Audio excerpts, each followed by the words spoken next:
Good morning, my dear students. Today we are going to start our chapter number 9, that is height and distance. देखो बेटा, ये जो chapter है वो completely trigonometry पे based है। सबसे पहले तो ट्रिग्नोमेट्री के उन कंसेप्ट्स की बात करेंगे जो यहाँ यूज़ होने वाले हैं। पहले बता चुका हूँ, लेकिन एक बार वापस इनको रिवाइज़ करेंगे।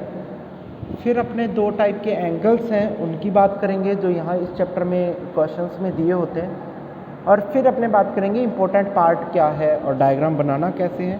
देन अपने क्वेश्चंस की तरफ चलते हैं। टोटली बेस्ड ऑन ट्रिग्नोमेट्री ये क्वेश्चन फिक्स आता ही आता है, 101% आएगा। इजी गोइंग है। यदि डायग्राम आपका बन गया तो आपके क्वेश्चंस ईजिली हो जाएंगे, कुछ नहीं करना। देखो, यहाँ दो कंसेप्ट यूज़ आने वाले हैं। पहला जो कंसेप्ट यूज़ आएगा वो आएगा ट्रिग्नोमेट्रिक रेशोज़ का।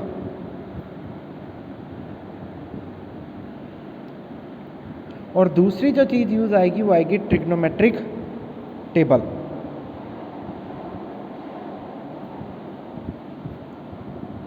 दूसरी जो चीज़ यूज़ आएगी वो आएगी आपके पास ट्रिग्नोमेट्रिक टेबल। सबसे पहले बात करते हैं ट्रिग्नोमेट्रिक रेशोज़ की।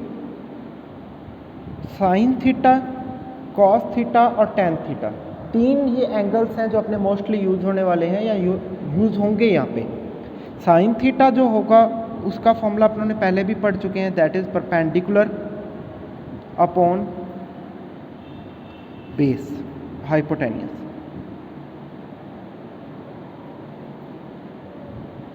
कॉस थीटा का जो फॉर्मूला होता है वो क्या होता है बेटा?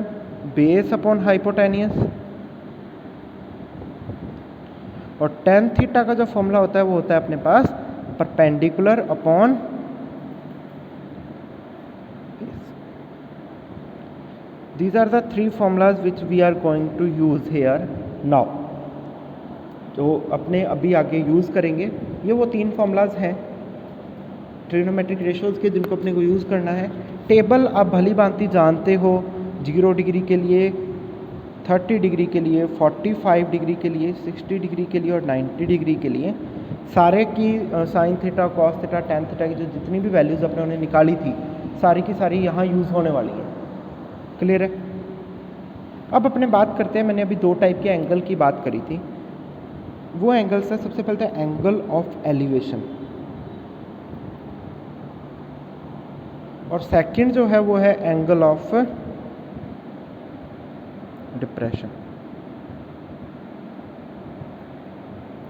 एंगल ऑफ एलिवेशन का मतलब क्या है और एंगल ऑफ डिप्रेशन का मतलब यहाँ पे क्या है?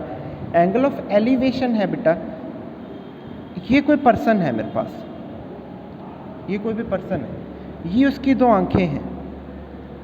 अपने जो भी एंगल बनेगा, जो भी एंगल बनाएंगे वो इसकी आंखों के साथ ही बनेगा। आँखों का एक हॉरिजेंटल होता है, हर बंदे का एक हॉरिजेंटल होता है। यदि अपने अपनी आंखों से बिल्कुल 180 डिग्री पे स्ट्रेट देखोगे तो that is the horizontal of your eyes. वो आपकी आइज़ का क्या है? हॉरिजेंटल है। अब देखो, उन आइज़ के हॉरिजेंटल से जब आप किसी भी चीज़ को ऊपर की तरफ देखते हो, मान लो अपने यहाँ से सन को देख रहे हैं, अपने यहाँ से किसको देख रहे हैं? सन को देख रहे हैं। तो ये जो एंगल बनेगा ना थीटा, जो अपने हॉरिजेंटल के साथ बनाएंगे ऊपर देखते time, that is called angle of elevation.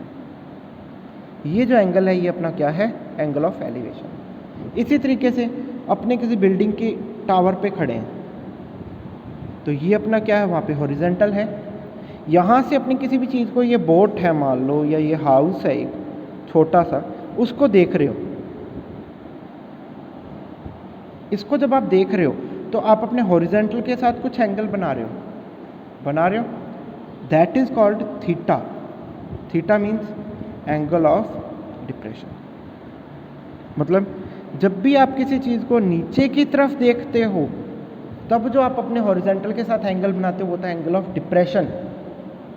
और जब भी आप किसी चीज़ को ऊपर की तरफ देखते हो और वो आप अपने हॉरिजेंटल के साथ जो एंगल बनाते हो वो होता है एंगल ऑफ एलिवेशन। ये दो टाइप के एंगल्स अपने को पढ़ने हैं, सॉरी अपने आगे जाके यूज़ करने वाले। देखो, एंगल ऑफ डिप्रेशन ये आ गया ना, तो अपने यहाँ से हाउस के हॉरिजेंटल के साथ यदि अपने बात करेंगे तो ये अल्टरनेट एंगल बन गया। तो जितना ये होगा उतना ये थीटा भी होगा। ये कंसेप्ट आपको यूज़ करना पड़ेगा जब एंगल ऑफ डिप्रेशन दिया होगा। तो आई बात समझ में बेटा इतनी। इसके बाद डायग्राम बनाने की बात करते हैं। मैंने स्टार्टिंग में ही कहा था इस क्वेश्चन में डायग्राम मोस्ट है। डायग्राम यदि बन गया तो समझ लो कि आपका काम हो गया। यदि डायग्राम बन गया तो ये समझ लीजिए कि आपका काम हो गया है। तो डायग्राम बनाने के लिए कुछ चीज़ें हैं जो आपको ध्यान रखनी है। डायग्राम बनाने के लिए अपने कुछ चीज़ें हैं जो ध्यान रखनी है। सबसे पहले आपको टावर दिया हो, टावर वर्ड दिया हो, बिल्डिंग वर्ड दिया हो, कोई ट्री वर्ड दिया होगा, क्लियर है, कोई पोल वर्ड दे दिया, इन सब के लिए अपने बनाएंगे वर्टिकल लाइन। इन सब के लिए क्या बनेगी? वर्टिकल लाइन बनेगी, मतलब एक स्ट्रेट 90 डिग्री की लाइन बनेगी। आई बात समझ में? अब ये देखो, ये वर्टिकल अपने इस पॉइंट से दो पॉइंट्स को देख रहा है वो, इस एक पॉइंट से, मतलब ये टावर पे खड़ा है या बिल्डिंग पे खड़ा है, जो भी मान लो, यहाँ से ये दो पॉइंट्स को देख रहा है, ठीक है, इस तरीके से ये इस पॉइंट को भी देख रहा है और इस पॉइंट को भी देख रहा है, क्लियर है, पॉइंट ए और पॉइंट बी को। अब देखो, जो बड़े वाला जो एंगल होगा ना, मान लो उसने दे दिया कि भाई एक एंगल 60 डिग्री है, दूसरा एंगल 30 डिग्री है, तो जो दूर वाला एंगल है, जो इस पोल से ज़्यादा डिस्टेंस पे है, वो एंगल हमेशा क्या होगा? छोटा होगा।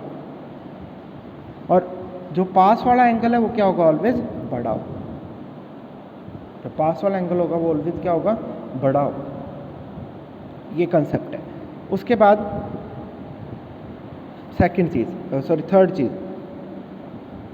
आपको टावर और बिल्डिंग दो दे दे, या टावर और पोल दो दे दे, कोई लाइट हाउस या पोल दो दे दे, तो टावर जो होता है वो हमेशा बड़ा होता है और जो बिल्डिंग होती है वो हमेशा छोटी होती है। ये चीज़ें आगे सारी क्वेश्चंस में यूज़ होने वाली हैं आपके, जो अभी बता रहा हूँ। ये जो होगा बड़े वाली जो थिंग है वो कि टावर, और जो छोटे वाला पार्ट है वो क्या होगा? बिल्डिंग होगा। This is the thing which we want. अब देखो, क्वेश्चन में डायग्राम बनते ही आपका काम हो जाना है। अब दिया क्या होगा? क्वेश्चन में आपको एक चीज़ दी होगी, वन इज गिवन, और सेकंड टू फाइंड आउट। आपको सेकंड क्या करनी होगी? वहाँ पे फाइंड आउट करनी। तो आपको जो फॉर्मूला लगाना है वो इन्हीं दोनों के बीच का लगाना है। एक चीज़ तो वो जो आपको दी हुई है, और दूसरी चीज़ वो जो आपको फाइंड आउट करनी है। उन दोनों के बीच का ही रिलेशन लगेगा आपके पास। थर्ड चीज़ को अपने को यूज़ नहीं करना है, उसको ना तो छेड़ोगे, कुछ नहीं करना, उसको एज इट इज़ पढ़ा रहना है। लेट अस कंसीडर, एक एग्जांपल लेते हैं। उसने बोल दिया जी एक बिल्डिंग है कुछ हाइट की, जिसके फुट ऑफ द टावर या फुट ऑफ द बिल्डिंग, मतलब पैर की बात कर रहा है, वो ग्राउंड की बात कर रहा है, उसके ग्राउंड से 30 मीटर की डिस्टेंस पे कोई चीज़ रखी हुई है।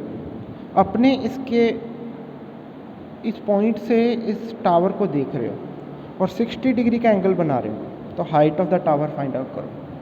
तो फाइंड आउट क्या करनी है अपने को? हाइट गिवन क्या है? 30 मीटर। बेस, तो ये परपेंडिकुलर है, ये बेस है, तो जो फॉर्मूला लगेगा ना वो इस परपेंडिकुलर और बेस के बीच का ही लगेगा। हाइपो का वहाँ पे कोई यूज़ नहीं। ये है बेटा basic concept of chapter number 9।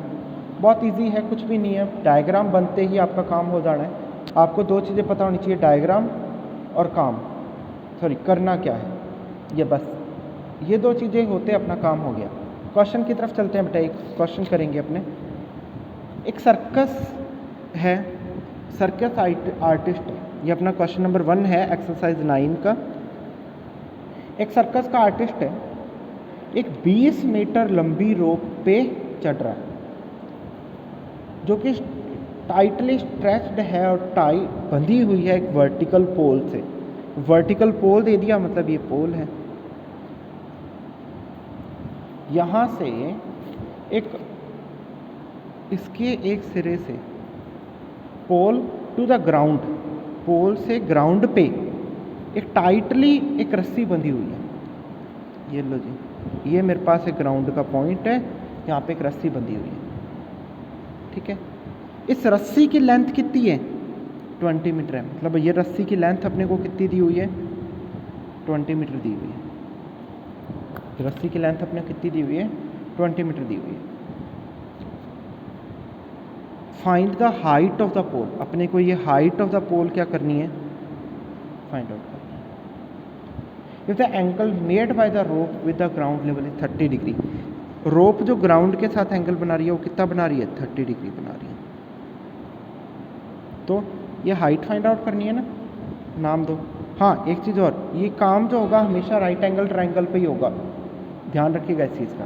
तो हाइट फाइंड आउट करनी है तो सबसे पहले करो लेट हाइट ऑफ द पोल। जो पोल की हाइट है वो क्या है? h मीटर है, ये होगी h मीटर। गिवन क्या है अपने को? AC दिया हुआ है कितना? 20 मीटर। एंगल दिया हुआ है अपने को कौन सा? CAB कितना दिया हुआ है? 30 डिग्री। तो ये 30 डिग्री के सामने ये क्या हो गया? परपेंडिकुलर हो गया। ये अपने पास हाइपो है। अपने को हाइपो की वैल्यू गिवन है, अपने को हाइपो की वैल्यू गिवन है और फाइंड आउट क्या करना है? परपेंडिकुलर। तो रिलेशन किस किस के बीच का चाहिए? परपेंडिकुलर और हाइपोटेन्यूस के बीच का चाहिए।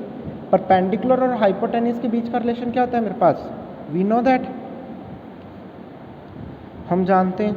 क्या जानते हैं बेटा? परपेंडिकुलर और हाइपोटेन्यूस के बीच का रिलेशन है sine theta. That is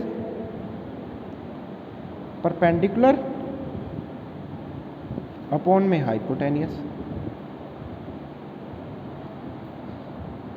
theta की वैल्यू है 30 डिग्री, परपेंडिकुलर की वैल्यू है h, हाइपो की वैल्यू है 20, साइन 30 की वैल्यू मेरे पास हाफ है, equal to h upon 20। h की वैल्यू निकालो बेटा, क्रॉस मल्टीप्लाई कर दीजिए, 2h equal to 20, h is equal to 20 upon 2। h की जो वैल्यू होगी वो कितनी आ गई? 10 मीटर। ये आपका आंसर है। तो इस तरीके से अपने को क्वेश्चंस को करना है। क्लियर है? इसी के साथ आज का पार्ट मैं ओवर करता हूँ और कल अपने इसके आगे वाले क्वेश्चंस करेंगे। कुछ क्वेश्चंस हैं होमवर्क में दे रहा हूँ, that is question number 3, 4th और 5th। क्वेश्चन नंबर 3, 4th और 5th ये अपने को करने हैं HW में।